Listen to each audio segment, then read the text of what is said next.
Julie Fradette, vous êtes la directrice adjointe de l'école Alberno, une école primaire sur le territoire de la commission scolaire du Lac-Saint-Jean. Tout d'abord, merci de nous accueillir.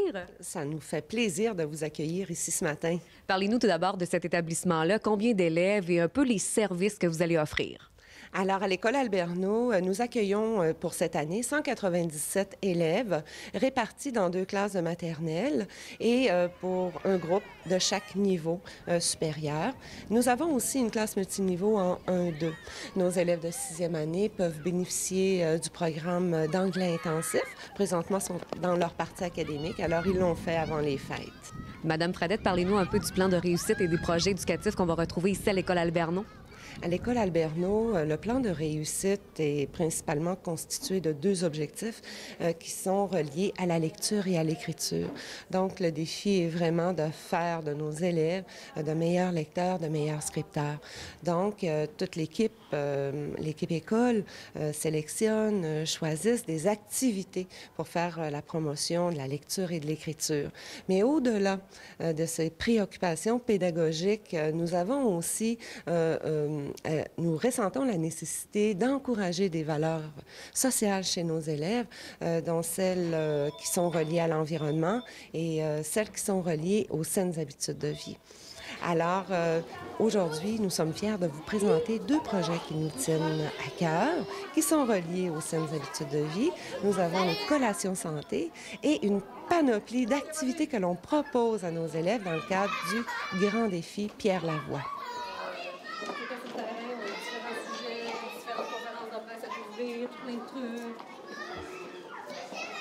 Madame Fradette, un petit peu plus tôt, évidemment, on a parlé que l'école Alberno était une école très dynamique dans son milieu, avec beaucoup d'installations dans les environs, qui se rapprochent beaucoup des saines habitudes de vie. Plusieurs activités ont été réalisées justement au cours des derniers mois. Peut-être commencer par le grand défi Pierre Lavoie.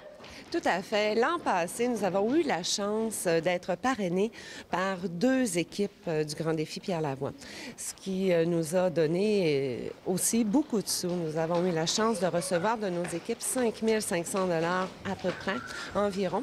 Alors, un comité à l'intérieur de notre école s'est formé et là, ils ont planifié, organisé des activités que l'on vit depuis le début d'année. Alors, nous avons eu la chance de vivre un aérobie géant dans la cour de l'école.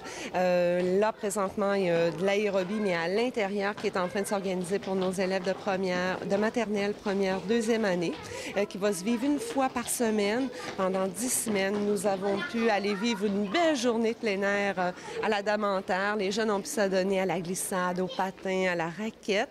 Ensuite, nous avons fait également une randonnée, parce que vous savez que l'école Alberno est située dans un environnement très, très, très beau. On est tout près de la Pointe des Américains. Donc, on a pu aller faire notre randonnée pédestre. Annuellement, nous essayons d'y aller quelques fois. Ensuite, nous avons pu vivre aussi une belle journée au Centre Mario Tremblay où les jeunes pouvaient choisir soit la piscine ou le patin.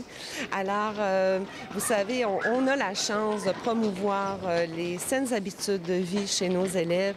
Évidemment, Julie, on peut constater que l'école Alberno est vraiment une école qui bouge beaucoup avec le printemps qui s'en vient. J'imagine que les sportifs et les sportives commencent à sortir. Oui, tout à fait. Alors, on peut s'attendre dans les prochains mois à des randonnées à vélo, mais et toutes sortes d'activités encore intéressantes, j'en suis certaine, même des tournois inter-écoles. Alors, on peut vraiment affirmer qu'à l'école Alberno, ça bouge.